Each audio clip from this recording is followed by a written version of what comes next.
하여튼 계속해서 주간 찐시황 퀄리티가 높아지실 거라 기대를 하면서 오늘 방송 시작하죠. 네, 일단 지난 주말에 끝났던 그러면 글로벌 이제 매크로 지표부터 한번 보고요. 우리 업종 종목 이야기 이어가도록 하겠습니다. 중국 위안화 흐름부터 먼저 짧게 한번 보도록 하겠습니다. 6.7위안 정도 수준에서 지난주 이렇게 머물렀었는데요.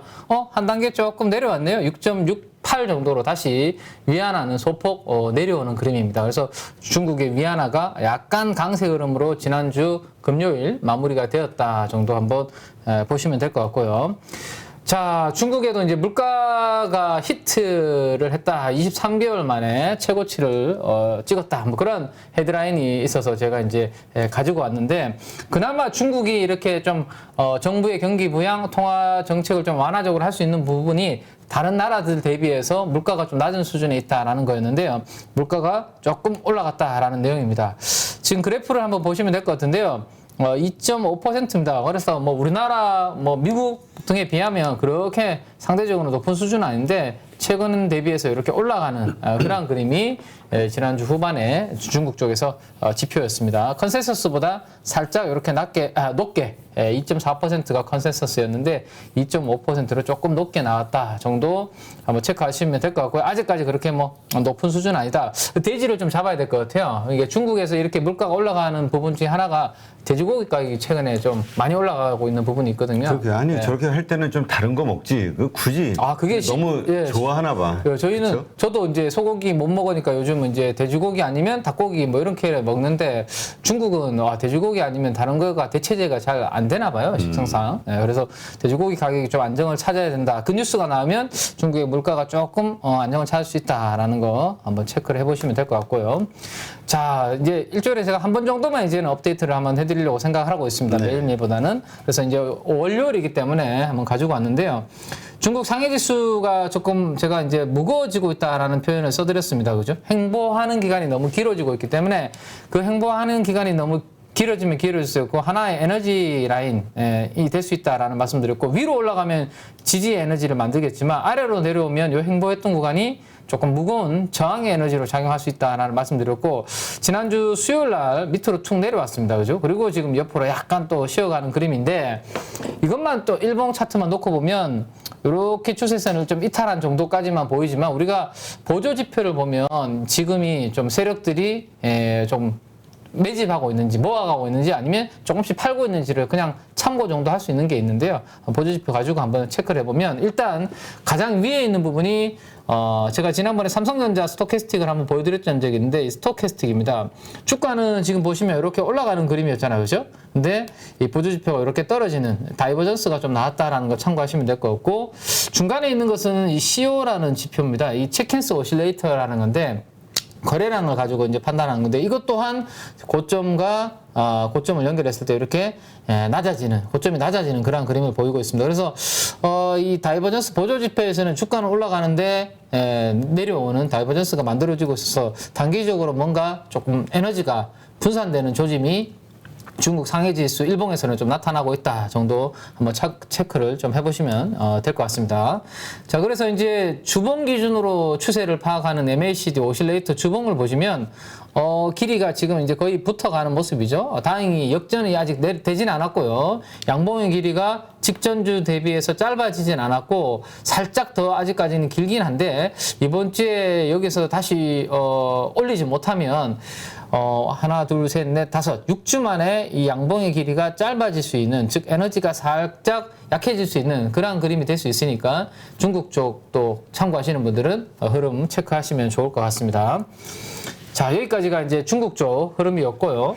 괜히 그 중국 쪽이 잘 올라갈 때는 우리 시장에 별로 영향도 안 끼치다가, 그렇죠. 괜히 또 저렇게 안 좋아지기 시작해가지고 안 좋은 영향은 또 끼칠까봐 걱정이 되긴 해요. 그래서 혹시나 이제 올라갈 때 그나마 별로 우리가 좋은 것도 영향 못 받았는데, 혹시나 이번 주부터 해서 이제 에너지가 조금 꺾여버리면 10시 반 이후에 또 변동성이 커질 수 있으니까 중국 시장 개장하고, 이번 주에는 또 중국 증시와 우리 시장을 같이 연동해서 보시는 우리 가족분들은 이 부분 한번 체크를 좀 하셔야 되지 않을까 싶어서 말씀을 드리는 거니까요. 네. 체크해 주시기 바랍니다.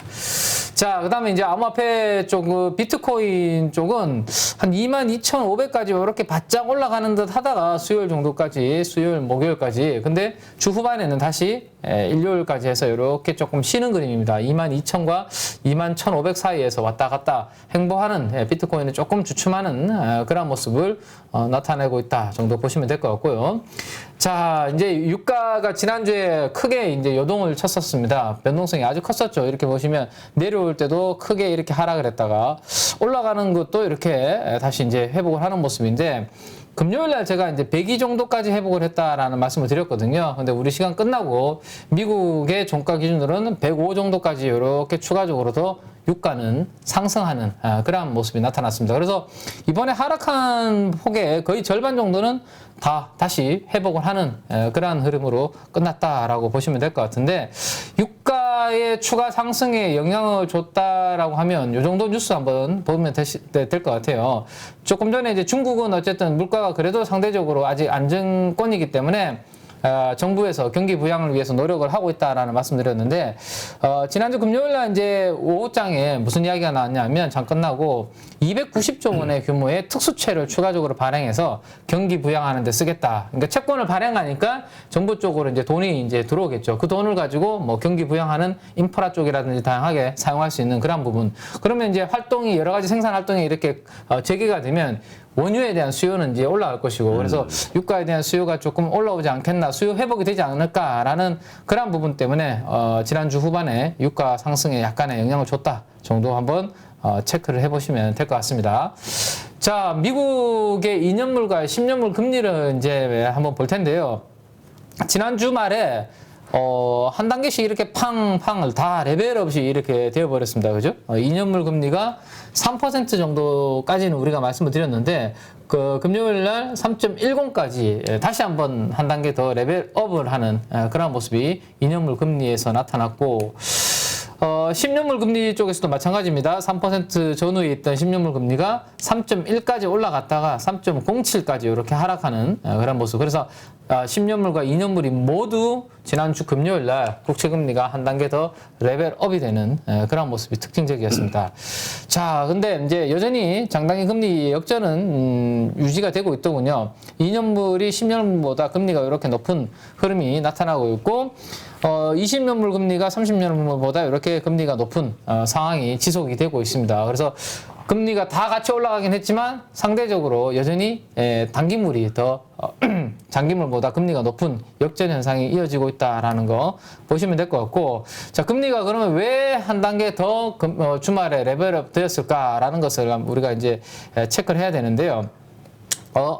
그 비농업 고용입니다. non-farm이죠. 비농업 고용의 이제 지수가 생각했던 것보다, 시장에서 기대했던 게 한 25만 건 정도로 예상을 했던 것 같은데, 무려 37만 건 이상이 나오면서 예상보다 훨씬 더 고용 일자리가 더 증가하는 그러한 데이터가 나와버렸습니다. 그러니까 예상치보다 더 잘 나오니까, 야, 이거 생각했던 것보다 고용 쪽에 너무 좋네. 그래서 이거 이러면 금리에 대한 이 분위기가 심상치 않겠는데? 라는 기대치가 연준의 통화 정책을 가장 잘 반영하는 2년물을 큰 폭으로 뛰게 만들었고, 경기까지 또 반영이 되어 있는 10년물도 같이 올라가는 그런 그림이 지난주 금요일 날 미국 증시의 국제 시장의 흐름이었다, 채권 시장의 흐름이었다라는 거 체크를 하시면 될 것 같습니다.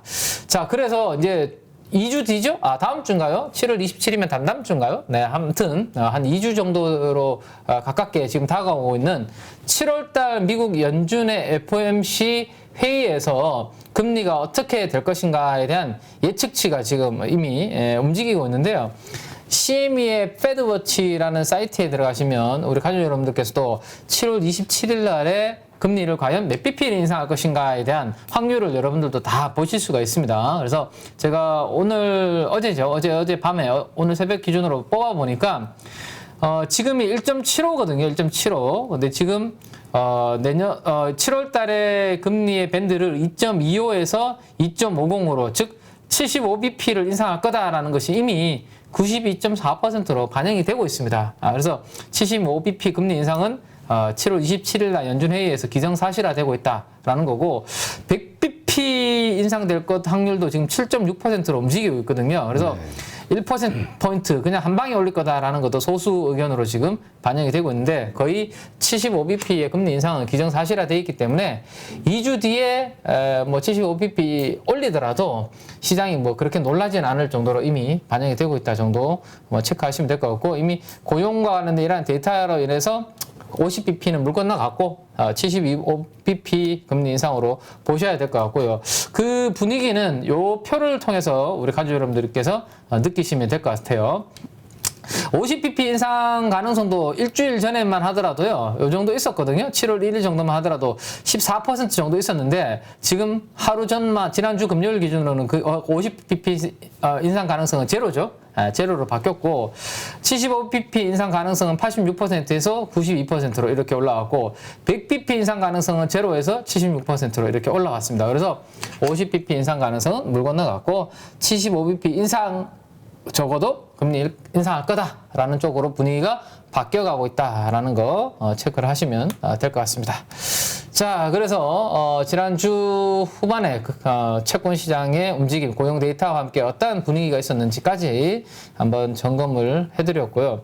그다음 이제 우리나라 외국인 수급에 또 중요한 영향을 미치는 이제 달러 인덱스 쪽 흐름을 봐야 되는데 달러 보기 전에 유로화가 주 후반에 어떻게 됐는지를 한번 봐야 되는데 유로화가 많이 이렇게 하락을 해서 야, 이거 1대1로 달러와 유로화가 1유로가 1달러 시대가 되는 이 페리티가 되지 않을까라는 걱정을 많이 했는데 다행히도 기사회생을 했습니다. 1.01까지 하락을 했다가 1.018까지 겨우 조금 회복을 하는 그런 모습으로 유로화가 뭐 강세는 아니고요. 원래 흐름을 약간 찾아가는 정도의 모습으로 끝났다라는 거 보시면 되고 유로화가 뭐 큰 움직임이 없었기 때문에 달러와도 뭐 별 움직임이 없었다 정도 한번 생각해 볼 수 있겠죠. 그죠? 네. 네. 자, 유로화가 급락할 때 이렇게 달러 올라갔다가 다시 달러도 안정을 찾아서 107 정도 달러 인덱스 기준으로 107 정도에서 크게 변화가 없는 모습이 지난주 목요일 금요일 정도까지의 주 후반에 주말까지의 흐름이었다 정도 보시면 될 것 같습니다.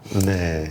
달러가 이렇게 큰 움직임이 없다면 우리나라 원화도 1,300원 정도 수준에서 별 변화가 없을 것으로 생각이 되는데요. 1,300원 정도 겨우 지금 지난주 금요일 날 볼린저 밴드 중단을 딱 지키고 끝났거든요. 이 정도에서 끝났는데 자, 이렇게 되면 오늘 우리나라가 어떻게 될지 한번 점검을 해본다면 우리나라 시장 금요일날 장 끝나고 난 다음에 달러 원환율이 1294원 정도까지 이렇게 내려가는 그림이 좀 나왔습니다. 그래서 달러도 상대적으로 더 강하지 않았고요. 유로화도 뭐 더 약하지 않았기 때문에 오늘 우리나라 달러 원환율은 1300원 아래에서 출발해서 거기에서 조금 움직이는 흐름, 장중에 뭐 특별한 매크로 이슈가 발생하지 않는다면 1300원 아래에서 좀 움직이는 그런 그림 정도 한번 예상을 해볼 수 있을 것 같습니다. 네, 여기까지가 일단 뭐 달러와 관련해서 우리나라 원화까지의 흐름 한번 점검을 해봤고요.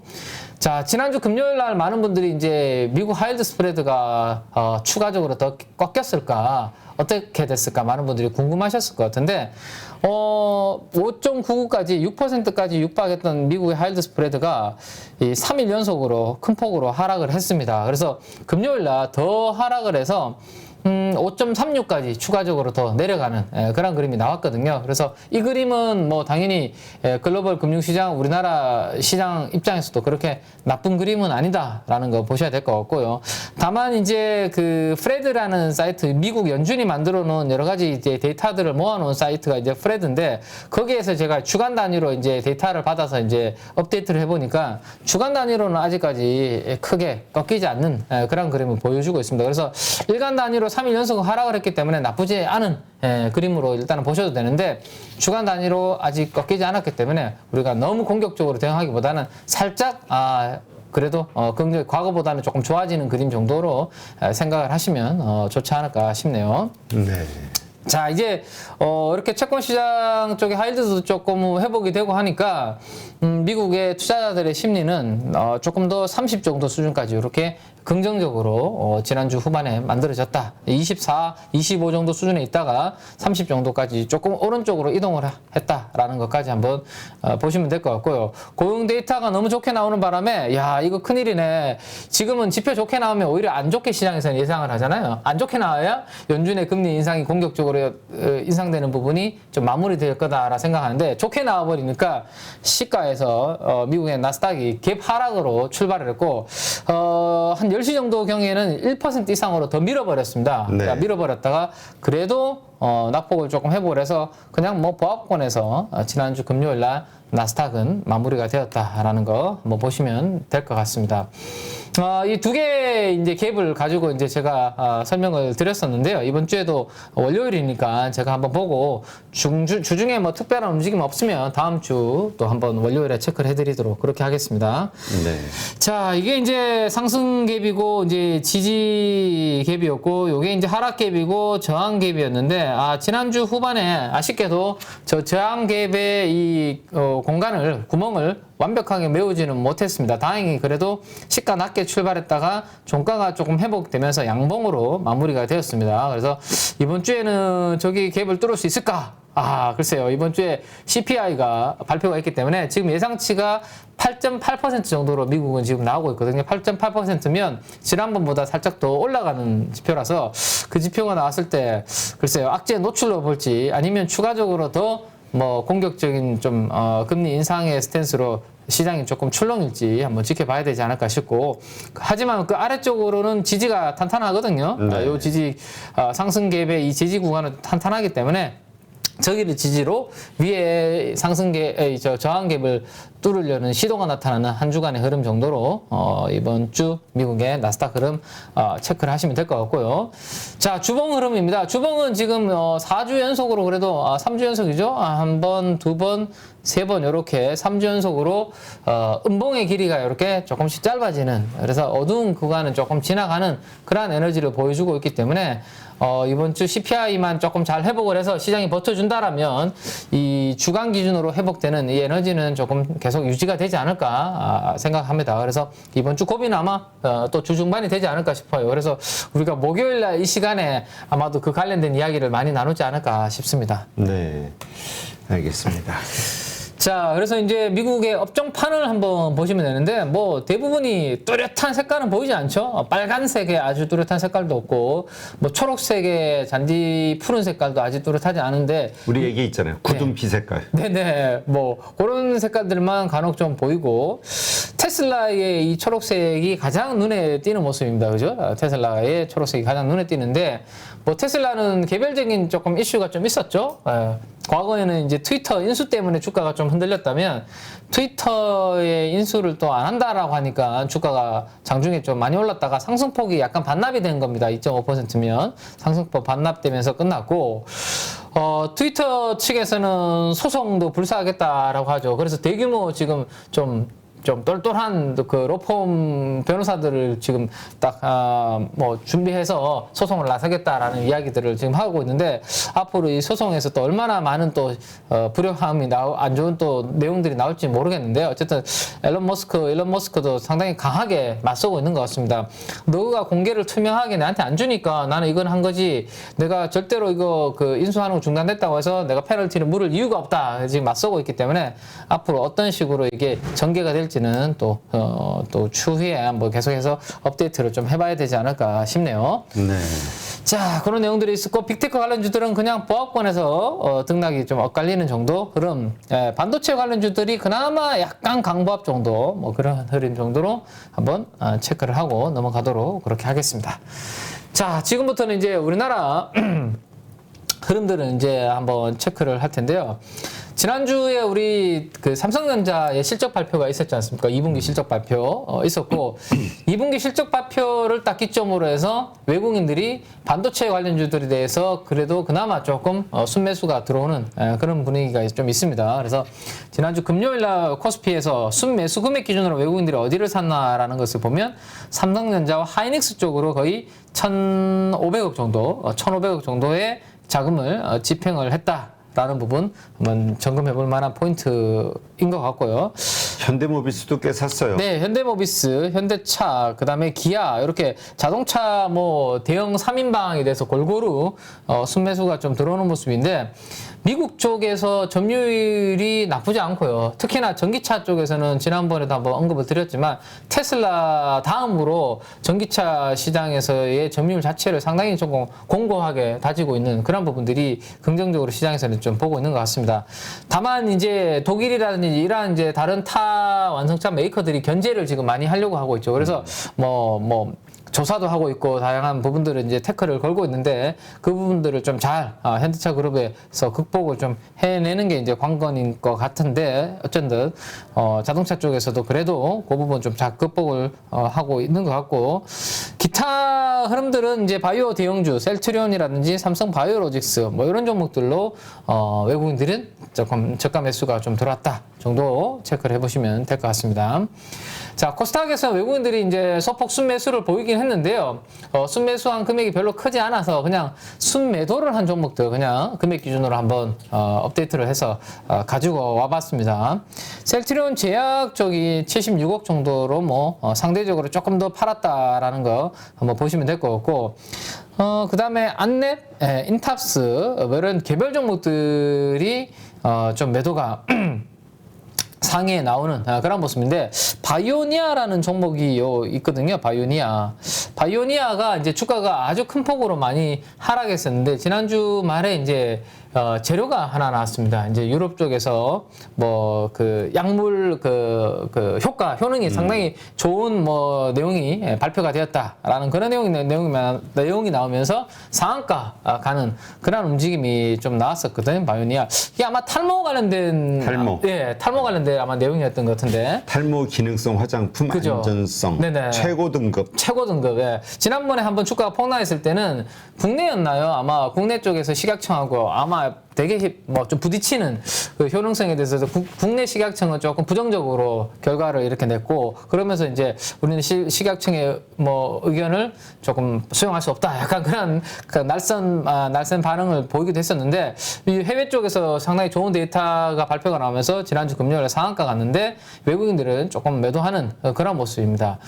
워낙 요즘 젊은 분들도 이 탈모 관련해서 관심이 좀 많으시더라고요. 그렇죠. 네, 그래서 저도 사실 그 프로페시아라는 약을 이제 많은 우리 남성분들은 잘 아실 텐데 그게 이제 대표적인 이제 그 오리지널 탈모약이거든요. 원래는 이제 다른 기능에 이제 연구하는 약이었는데, 요거 하다 보니까 탈모 쪽으로 효과가 있네 해서 이제 탈모 치료제, 탈모 예방약으로 내과라든지 피부과에서 많이 처방을 하시는데, 저는 이제 그 오리지널 약이 상대적으로 좀 비싸가지고요. 그 카피 약들이 많이 나와 있거든요.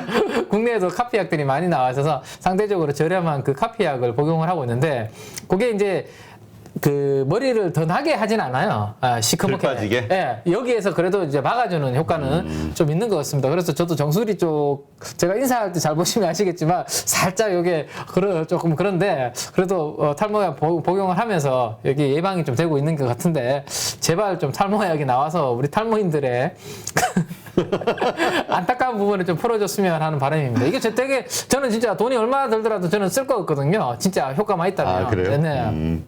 저만 그런지는 모르겠지만 알겠습니다. 아무튼 그런 부분들이 있었습니다. 그런 걸로 탈모는 심각하다. 네, 점점 더 심해지고 여성분들도 요즘은 많이 있는 것 같아요. 맞아요. 요새 뭐 스트레스하고 공해 문제 때문에 환경 이슈도 있어서 그래서 빨리 그 탈모약이 제대로 나왔으면 좋겠습니다. 자. 그래서 기관 외국인들의 이제 업종별 쪽의 매수 강도 쪽을 한번 보도록 할 텐데요. 일단 지난주 금요일 기준입니다. 기관들 매수 강도 가장 강하게 들어오는 업종은 일단 미디어 업종입니다. 미디어 업종. 미디어 업종의 매수 강도가 세게 들어왔는데 이게 엔터라든지 드라마 제작사 뭐 이런 쪽으로 매수 강도가 좀 들어왔다라는 거 보시면 될 것 같습니다. 우리 대표님은 드라마를 잘 뭐 좋아하시는지 모르겠는데. 요번에 주말에 저 컨디션이 안 좋아가지고 집에서 계속 쉬면서 그 저거를 봤어요. 그 뭐지? 이상한 변호사? 우영우? 뭐야? 그 갑자기. 찌찌뽕인가 이거 뭐라 그러죠? 이게 똑같은 생각하고 있을 때 아니 굳이 뭐 이거 가림막 먹었으면 제가 꼬집었을 텐데. 네. 왜 꼬집어? 네, 아무튼 저도 그래가지고 재밌습니다. 아니 저도 그냥 기대를 별로 안 하는데 이게 우리는 또 주식하는 사람들은 이게 그치. 주가 오를 때 왜 이러는가 봐야 되잖아요. 다 오른다 그러니까. 네네. 그래서 저도 1화를 봤는데 1화 볼 때는 저는 사실 좀 액션 이렇게 사람 죽이는 거 이런 거 좋아해서 킬러 이런 거 좋아해서 별로 기대를 안 하고 봤는데 야 이거 은근히 약간 제 감성도 막 자극을 하고 괜찮더라고요. 그래서 2화까지도 저도 거의 정주행하면서 봤는데 이게 그러니까 이게 신작이 나오면은 이번까지의 그 데이터를 보면은 그 일단 먼저 보고 그렇죠. 1화를 보고 여기서 이게 히트 될 것도 안 되겠다 재밌나 없나 딱 빨리 감 잡고 사야 될 것 같아. 네, 이게 주식을. A 스토리라는 제작사잖아요, 그죠? 네. 근데 이번에 저도 몰랐지만 이게 일주일에 2개씩 이렇게 이제 넷플릭스에 올라오던데 그러면 충분히 아마 드라마를 일찍 보신 분들은 야 이거는 되겠는데라고 생각하신 분들은 아마 초기에 아마 편성할 수 있는 그런 부분도 있었을 텐데 저는 너무 뒤늦게 처음 보는 네. 여배우인데 네. 저는 박은비 연기 참 잘하네. 박은비라는 분인데 저도 잘 몰랐는데 그래도 이미 주연으로 활동을 하고 계시는 것 같더라고요. 그래요? 제가 오면서 참 지하철에서 이렇게 보던 기사가 하나 있었는데 지리산의 전지현님과 이번에 이 우영우의 이 박은비님을 비교해놓은 분이 있더라고요. 왜냐하면 지리산은 전지현 그 배우분 캐스팅하느라고 돈 엄청 썼잖아요. 그렇죠. 근데 이 박은비라는 배우분은 그 정도까지는 아마 자금이 안 들어갔을 거 아니에요. 근데 완전히 그 시청률은 대박이 나서. 그러니까.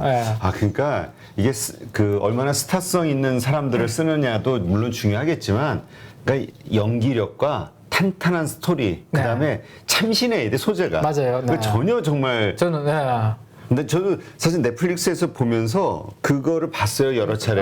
그 우영우 뭐 이렇게 떠 있는 거를.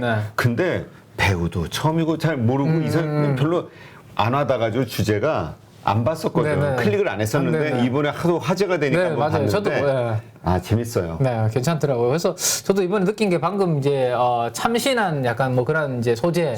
네, 말씀하셨잖아요. 소재가 좋아요. 네네. 그래서 저도 그 드라마를 보면서 8.15 모니터 입장에서는 좀 참신한 소재가 이제 키맨이 되지 않을까 뭐 이런 생각을 좀. 참 그 말 나온 김에 이제 오늘은 월요일 날은 민 팀장님이 다음 스케줄이 있으셔가지고 그런데 내일서부터는 우리 주말에 좀 회의를 했잖아요. 전화상으로 그 40분까지는 우리가 좀 빠르게 이 관련된 정보들 이렇게 좀 다루고 40분부터 한 5분, 10분, 9시 10분 정도까지는 시초가 혹은 오늘 그날의 흐름을 빨리 이해하고 공략할 수 있는 맞아요. 그렇게 이제 저희가 화요일, 수요일, 목요일, 금요일은 또 약간 또 실전 투자에 좀 가까울 수 있는 그런 부분들을 하기로 했습니다. 이론은 이제 충분하다. 충분한가요, 이 정도로? 아무튼 그래서 제가 마무리를 아직 못했는데. 근데 저기 그 뭐지? 이제 이론을 많이 배웠으니까 우리가 실제로 조금씩이라도 투자를 하면서 감을 익혀나가는 거. 그래서 화수목금은 그렇게 이제 저희가 진행을 할 거니까 우리 가족 여러분들 체크를 하시면 될 것 같아요. 그래서 우리 대표님께서 참신한 소재인 키맨에 대해서 이렇게 계속 투자를 게을리하지 않고 계시다는 거 참고로 해주시면 좋을 것 같습니다.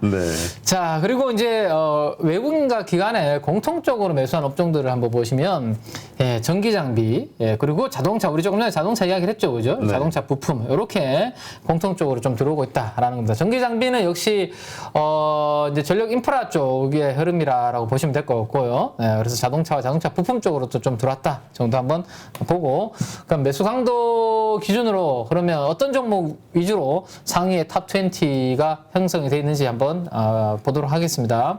자, 첫 번째 종목은 기관들이 가장 금요일날 매수 강도 강하게 산 종목은 역시 코스모 신소재 쪽이었습니다. 자, 코스모 신소재는 제가 양극재 회사 중에서 양극재를 생산하는 캐파가 에코프로 BM, LNF 보다 조금 캐파가 작다라고 말씀드렸는데, 근데 그 작은 캐파를 감안하더라도 시가총액이 LNF 대비해서 상대적으로 더 너무 벌어져 있기 때문에 이거를 좁히는 부분들에 대한 투자 아이디어를 기관들은 계속 생각을 하고 있다라는 말씀을 드렸죠. 그래서 조금만 2차 전지 쪽의 분위기가 좋아지면 언제든지 양극재 쪽에서는 트레이딩을 할 수 있는 종목이 코스메 신소재다라는 거 생각을 하고 계셔야 됩니다.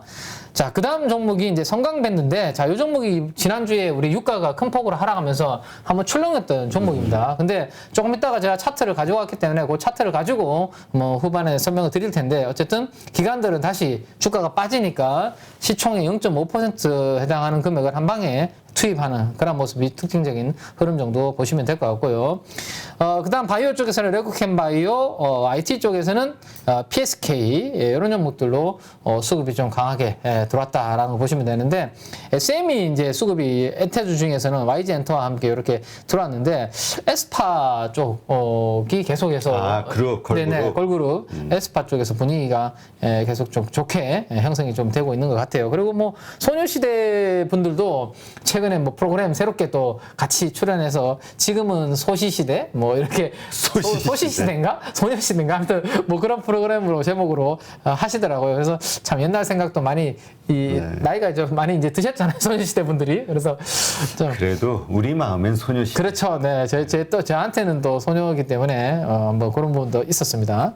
자, 이렇게 기간 매수 강도 상위 종목들은 이런 움직임이 좀 있었다라는 거 한번 보시면 될 것 같고. 자, 그러면 그 중에서도 사모펀드에서는 뭘 샀을까라는 것을 한번 봐야 되는데, 아비코전자를 가장 강하게 공략을 했네요. 아비코전자는 이제 수동 부품 쪽을 담당을 하고 있죠. 그러니까 기판 쪽에 들어가는 이제 수동 부품을 담당하고 있는데 특히나 DDR5가 이제 많이 잘 활성화되면 거기에서 파워 인덕트라든지 다양한 수동 부품이 단가가 올라가고 적용이 많이 된다. 이 스토리로 아비코전자는 우리 상반기에 움직였었는데 DDR5의 출시가 이제 약간 지연이 된다는 이 이슈로 주가가 많이 빠졌습니다. 그죠? 근데 그 부분 때문에 최근에 IT 낙폭 과대주 쪽으로 수급이 저가 매수가 들어오다 보니까 아비코전자 쪽으로도 수급이 조금 들어오는 그런 모습이 포착이 되었고요. 그 다음에 코스모 신소재 사는 모습입니다. 사모펀드. 하나마이크론, 그 다음에 BH, 심텍 요 세 종목이 사모펀드에 IT 관련돼서 매수 강도 상위에 좀 들어와 있다라는 거 한번 체크를 해보시면 될 것 같네요. 하나마이크론은 반도체 외주 후공정 쪽에 아웃소싱을 하이닉스 쪽으로 수주를 많이 받아놨기 때문에 올 하반기 그 다음에 내년도까지의 숫자는 안정적으로 찍힐 수 있는 회사입니다. 근데 뭐 IT 쪽 섹터가 워낙 안 좋기 때문에 주가가 많이 빠져있는 그런 상황이다라고 보시면 될 것 같고 7월 15일부터 우리 2차 실적들이 본격적으로 이제 발표가 많이 될 텐데요. 기판 관련주들의 2분기 실적이 아마 양호하게 나올 것으로 지금 업데이트가 계속 되고 있거든요. 그래서 심텍, 대덕전자 2분기 실적에 대해서 아마 깜짝 호실적이 나오지 않을까라는 기대치가 좀 많이 있다 정도 한번 보시면 될 것 같습니다. 근데 채팅창에서 그 아까 우리 얘기했던 에스파 그리고 근데 에스파에 대해서 분위기가 안 좋다고 그 멤버 중에서 딸리는 한 명이 이수만 그 프로듀서의 동거녀 조카라 무임승차했다 뭐 이런 아마 여론들 때문에 그 뭐 안 좋은가 봐요. 사실 뭐 모르니까. 그 뭐 그런 이제 개별적인 이슈는 사실 뭐 또 대세의 흐름은 없다. 지장은. 대세까지는 흐름이 지장이 없다라고 보기는 좀 어려운 것 중에 하나는 이게 SM 같은 경우가 이제 뭐 지금 과거에 우리가 돈을 많이 벌어주던 그런 분들은 약간 활동이 조금 주춤하고 에스파 쪽에 기대하는 쪽이 많거든요. 그래서 사실 에스파가 좀 휘청거리면 SM이 단기적으로는 이제 좀 약간 모멘텀이 흔들릴 수 있는 그런 부분들이 충분히 있습니다. 그래서 엔터주들은 이 제일 약점이 이런 거죠. 조금 잘 나가는 멤버 그룹 중에 하나의 멤버가 이런 일탈 같은 이슈가 만들어지면 이게 이제 엔터사들이 일탈은 아니지. 내가 무슨 죄가 있어요? 그러니까 뭐 살짝 노이즈라고 해야 되나요, 그러면? 네네. 네. 이게 이게 참 이수만 이 프로듀서 그 동거녀분. 네네. 친구의 전부인인데. 그래서 하나의 걸그룹, 하나의 보이그룹에 너무 이렇게 집중되어 있는 그 엔터사보다는 저는 그래서 이제 JYP를 상대적으로 좋게 보는 이유가 포트폴리오가 너무 한쪽에 쏠려 있지 않고 조금 이렇게 다변화되어 있거든요. 그래서 혹시나 안쪽으로 뭔가 좀 뭐 사고 뭔가 이슈가 생기더라도 나머지 쪽에서 약간 커버해 줄 수 있는 그런 부분이 엔터사 투자할 때는 조금 안정적이지 않을까라는 거 한번 생각해 보시면 좋을 것 같아요. 네.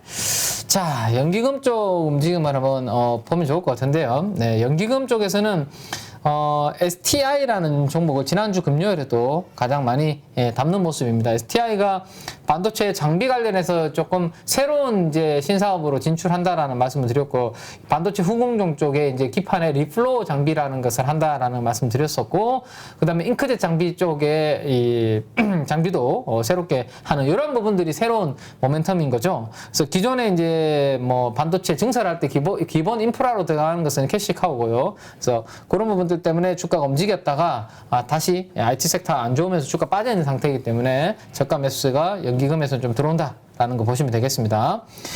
반도체 기판 쪽에서 연기금은 코리아 서키트를 조금 저가 매수한 그런 부분이 있고, 나노 신소재가 2차전 쪽에서는 연기금의 선택을 좀 받은 그런 부분이 있네요. 나노 신소재 같은 경우는 이번 주에 삼성증권에서 좀 새롭게 관심주로 좀 편입한 그런 종목이긴 합니다. 그래서 이번 주에 또 어떤 움직임 보이는지 한번 보면 될 것 같고, 기타 음식료 쪽에서는 CJ 프레시웨이, 삼양식품 이런 종목들이 음식료 쪽에서는 연기금이 선택을 했다. 라는 거 한번 보시면 되겠습니다. 자, 그 다음에 투신인데요. 투신에서는 방금 말씀드렸던 그런 종목들이 여전히 좀 눈에 보이고, 그 중에 바이오 플러스라는 종목이 투신의 매수 강도 0.1% 정도가 수급이 들어왔는데, 요거는 제가 잠시 후에 그 자료를 가지고 온 게 있으니까, 그리고 주간 시황에서도 제가 어제 잠깐 말씀을 드렸었거든요. 잠깐 한번 말씀을 드리겠습니다. 그 다음에 라운테크, 요거는 제가 이번 주 수요일 날 수원의 이 라운테크 회사에 탐방을 간다라고 말씀드렸고, 탐방 갔다 와서 또 다시 자세하게 업데이트를 해드리도록 그렇게 하겠습니다. 자, 마지막으로 외국인 매수 강도 상위 종목인데요. 외국인들 쪽에서는 역시 뭐 개별 종목들이 너무 많이 보이고 있습니다. 그래서 개별 종목 중에서 역시 재룡전기, 여기 이제 변압기 관련해서 모멘텀이 나오면서 주가 한번 슈팅했다가 윗꼬리 달면서 지금 옆으로 약간 횡보하고 있는데, 외국인들은 여전히 재룡전기가 주가가 다시 조금 쉬어가니까 매수 편입하는 그런 모습이 좀 특징적인 흐름이다라고 보시면 될 것 같습니다. 그래서 전력 인프라 관련해서는 계속 시장에서 관심이 좀 있다. 유가가 엄청나게 큰 폭으로 폭락하지만 않는다면 이쪽에서는 계속 시장은 관심 있게 좀 보고 있는 분야다라고 정리를 해드리면 될 것 같네요. 네. 자, 그 다음 이제 매도 쪽입니다. 매도 쪽. 사모펀드가 매도하는 쪽을 보면 수젠텍이 우리 지난주 금요일 날 매도가 나오고 있다라는 거 말씀드렸는데, 추가적으로 사모펀드에서 더 매도가 나오는 그런 모습입니다. 자, 그럼 우리 A스토리 이야기 조금 전에 했잖아요. 그렇죠. A스토리. A스토리가 지난주 금요일 날 거래량 많이 터지면서 주가 많이 올랐었거든요. 근데 사모펀드에서는 살짝 아니 근데 이거 들고 있으신 분들 한번 생각해 봐야 될 것 같아요. A스토리가 지금 이거 인기가 좋다고 해서 이걸로 인해서 수익이 크게 좋아질 부분이 있을까요? 네, 뭐 사실 뭐 제한적이죠. 드라마 하나 가지고는. 그러니까는 이거 모멘텀에 의해서 올랐을 때 매도를 해야 되나? 예, 이런 생각 해볼 수 있을 것 같아요. 지금 제가 차트 한번 보여드리면 거의 200일선까지 이제 육박에서 지금 다 올라왔거든요. 그래서 여기에서 저항이 저는 한번 기술적으로 말씀드리는 겁니다. 기술적으로. 네. 자, 한번 보시면 지난주 금요일 날 지금 보시면 대량 거래가 터졌지 않습니까? 그죠? 거래량이 상대적으로 올라올 때 양봉 대비해서 아주 큰 거래량이 나왔고, 200일선이 지금 보면 대략적으로 가격이 29,580원이니까 29,000 중반에 여기 200일선이 놓여져 있습니다. 그래서 올라오더라도 아마 저기에서 이제 부딪힐 가능성, 왜? 지난번에도 올라오다가 다 저기에서 업황이 더 이상 좋아지지 않으니까 다 200일선에서 부딪히는 모습이었거든요. 그래서 이번에도 아마도 저기에서 단기적으로 이제 시세가 이 우영우 이슈로 해서 올라온 부분은 저기에서 마무리가 될 가능성을 우리가 생각한다면, 지금부터 올라오는 구간에서는 사모펀드의 흐름처럼 우리도 분할로 챙기는 그런 전략으로 움직이는 거 괜찮지 않을까 생각해 볼 수 있을 것 많이 같아요. 올랐다고 하면 수익을 어느 정도 좀 챙기는 것도 어쨌든 이건 기대감이잖아요. 지금 그렇죠. 바로 저기는 아니니까. 그리고 혹시나 주가가 이제 나중에 또 빠지면 조정을 좀 받으면 다시 한번 또 들어갈 수 있는 그런 부분들이 또 있을 거고요. 자, 일단 사모펀드가 올라오는 A스토리에 대해서 지금 차익 실현을 좀 시작을 했다라는 것은 기억을 좀 해두실 필요가 있고, 자, 그 다음에 진단키트 중에 ST 바이오 센서를 사모펀드가 조금 진단키트들이 약간 살짝 코로나 확진자 수 재증가로 인해서 좀 올라오니까 비중을 좀 줄이는 그런 모습이 좀 특징적이었습니다. 자, 연기금 쪽에서의 움직임을 보면 특징적인 흐름은 없고요. 파마 리서치, 미용 쪽이죠. 파마 리서치가 시총이 0.3% 정도 좀 매도가 나오고 있고, 기타 IT 쪽, DB하이텍, 유니셈 이런 IT 소부장 쪽에서 매도가 조금 나오는 그런 모습이었습니다. 투신도 A스토리를 팔았네요. 네. 자, 이러면 우리도 기관 투자들의 방향을 좀 참고를 해야 되지 않을까라는 생각입니다. 네. 그래서 혹시 우영우를 보시고 그리고 A스토리를 잘 편성하신 분들은 조금 분할로 한번 챙기는 것을 고민을 할 만한 그런 위치로 지금 들어가고 있는 게 아닌가라는 거 한번 생각을 해보시면 될 것 같고요.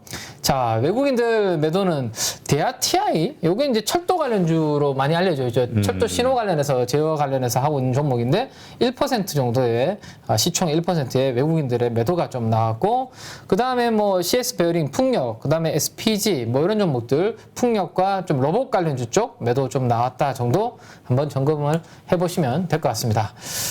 조금 특징적인 업종과 관련된 몇 가지 이슈들만 좀 점검을 해드리면, 지난주 후반에 중국의 폴리실리콘 가격이 다시 위로 이렇게 좀 튀는 그림이 나왔습니다.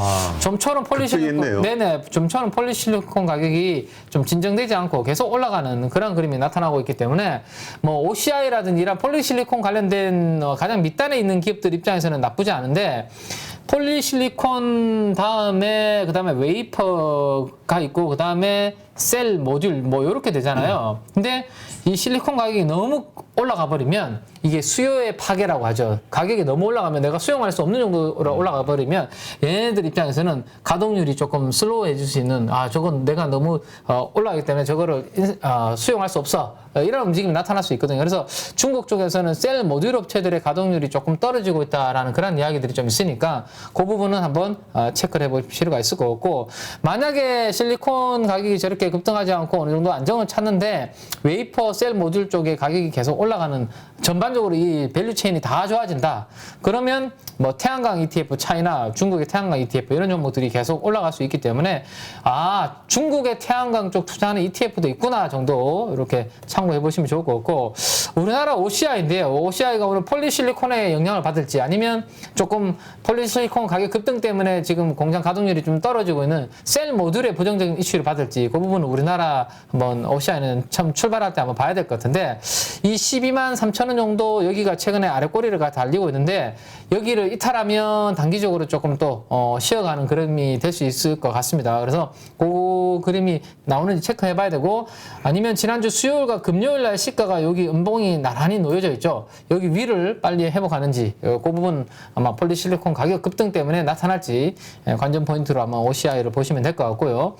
자, 그 다음에 이제 진단키트가 2만 명이 넘었습니다. 우리 코로나 확진자 수가 다시 2만 명이 넘어서서 진단키트 관련주에 대해서 또 관심이 조금 커지고 있어서 진짜 진단키트주가 하고 싶다면, 왜냐하면 코로나 확진자 수가 다시 훅 빠져버리면 진단키트 관련주들은 또 주가 확 빠져버릴 수 있거든요. 그래서 이주들은 변동성이 너무 크기 때문에 초보자분들은 가급적 안 하시는 게 저는 좋겠다라는 건 늘 말씀드리는 부분이고, 그래도 나는 만약에 진단키트주 좀 공부해보고 싶다라고 한다면 시가총액 대비해서 좀 안정성을 감안한다면 현금이라든지 이런 자산을 좀 보유하고 있는 기업들이 그나마 좀 안전할 것 같아요. 그래서 제가 이제 진단키트 중에서 자가진단키트의 매출과 수익이 좀 잘 나오고 있는 휴마시스의 지난 1분기 기준으로 보유 순현금을 뽑아보니까 한 240억 정도? 이렇게 한번 노란색으로 제가 표시해놨죠. 240억 정도가 될 것 같아요. 그래서 휴마시스의 일봉인데 이 회사가 지금 시가총액이 6천억 정도가 되거든요. 그러면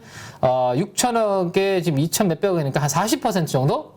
시가총액의 40% 정도가 현금성 자산을 가지고 있다라는 거 체크하신다면 그나마 뭐 숫자가 없는, 그 다음에 뭐 이런 펀더멘탈이 없는 회사보다는 좀 안정적이지 않을까라는 거 한번 체크해 보시면 될 것 같고, 지난주 초에 나온 이 양봉을 이탈할 때는 리스크 관리 하셔야 되고, 그렇지 않으면 200일선 위에 코로나 확진자 수가 증가하는 움직임이 나올 때는 고수분들이라면 한번 관찰해 볼 만한 종목이다라는 거 보시면 되고, 이게 이제 대량 생산 시설을 이 회사는 가지고 있거든요. 그래서 셀치론 USA를 통해서 미국으로 물량 많이 나가고 있는데 요게 이제 숫자가 잘 나오고 있죠.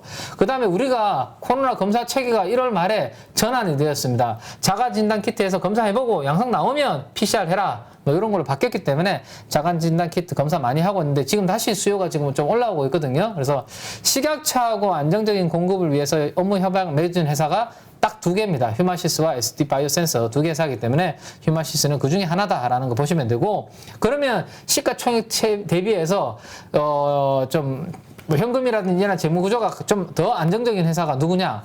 엑세스 바이오라는 회사가 있거든요. 이 코로나 관련해서 기업 중에 이 회사는 지금 보시면 현금성 자산이 거의 6천억 정도예요. 있습니다. 근데 이 회사 시가총액이 6,200억이거든요. 그래서 보유 현금이 거의 시가총액에 육박하는 수준으로 가지고 있는 회사가 또 엑세스 바이오 정도가 있다 정도만 요거는 참고를 하시면 될 것 같네요.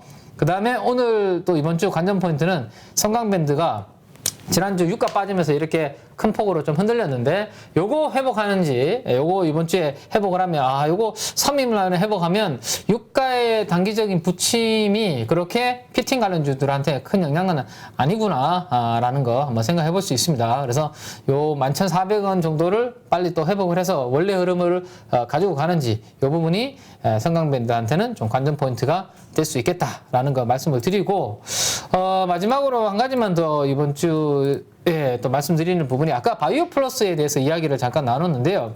바이오 플러스가 이제 필러를 주력으로 만드는 회사입니다. 필러를 우리 여성분들은 잘 아실 겁니다. 이제 얼굴에 약간 이렇게 탈자 주름이라든지 미간에 저도 주름이 좀 짙게 들어가 있는데 그런 부분들을 필러를 맞으면 약간 이제 채워주는 그런 부분이라고 생각하시면 돼요. 오른쪽 그림 보시면 여기 코가 약간 이렇게 들어가는 이런 모습 나오죠. 근데 필러를 맞으니까 평평하게 이렇게 나오잖아요. 그죠? 그래서 이런 부분들을 하고 있는 회사인데 여기에서 회사가 이제 그 증여를 했습니다. 증여. 7월 1일 날 증여를 했거든요. 그래서 지금 무상증자 관련해서 이벤트들 뭐 기대 많이 그렇죠. 테마가 만들어지고 있잖아요. 근데 시장에서도 항상 이 증여하는 시점이 그 회사의 주가 바닥이 아닐까 이런 거는 항상 예전부터 많이 케이스들을 우리가 공부를 많이 했거든요. 그래서 바이오 플러스가 증여하고 주가 움직임이 괜찮다라는 거 보시면 될 것 같고요. 7월 1일 날 증여했고 그 다음에 이제 또 최근에 증여한 회사 중에 하나가 아이센스라는 회사가 있습니다. 아이센스가 6월 말 기준으로 증여를 했는데 이 회사는 지금 모멘텀을 시장에서 기다리고 있는 게 있는데 연속 혈당 측정기를 이제 출시하기 위해서 지금 기다리고 있습니다. 근데 지금 시장에서 기대치가 있었는데 계속 조금 연기가 돼 왔었는데 딱 이 시점에 증여를 왜 했을까?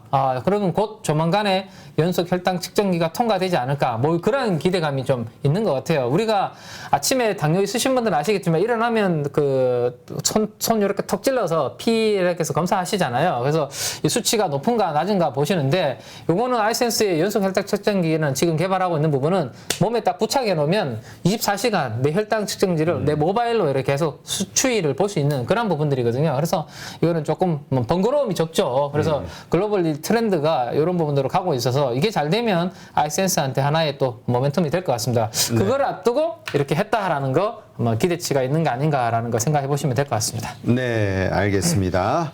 네, 그럼 오늘 우리 김앤 민재기 팀장님과는 오늘 여기까지 하도록 하고요. 내일 한번 기대하겠습니다. 네네네. 네. 수고했습니다. 난 필러 분명히 할 것 같아서. 같이 갑시다, 손잡고. 네. 누구나 1시간 안에 200개 종목에서 좋은 종목을 고를 수 있는 그런 능력을 배양할 수 있도록 제가 도와드리려고 그렇게 하고 있습니다.